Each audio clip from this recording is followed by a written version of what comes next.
Seems these are becoming very popular and I'm getting asked to do them on a daily basis. We'll try, but it's not always going to be easy when I'm touring.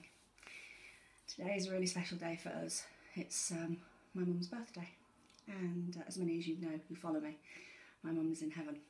So I'm going to start the cast off by saying happy birthday, Mum.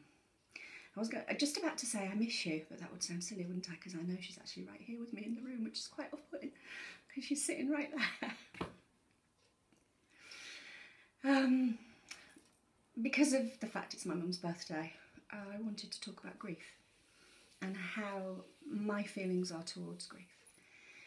I had a couple of private readings this week in my house, and I can't obviously go into too much detail, but one of the lovely ladies had lost her daughter, and the other lovely lady had lost her husband.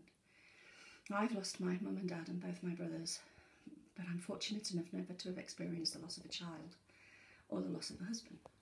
I know many of you out there have. And I was incredibly inspired by the bravery of these two people and the strength that they have.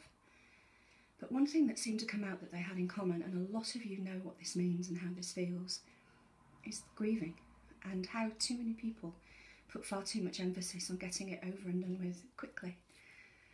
The mum had thought that people were still saying, oh, you should have been over that by now, or when are you coming back to work, and when is this going to end?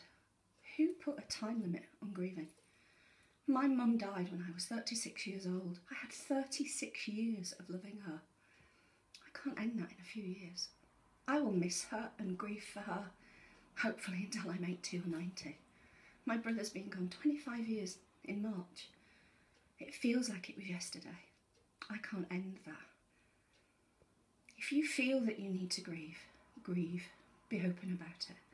Whoever put time heals, he's a tit. It never heals. You don't heal, but you adapt.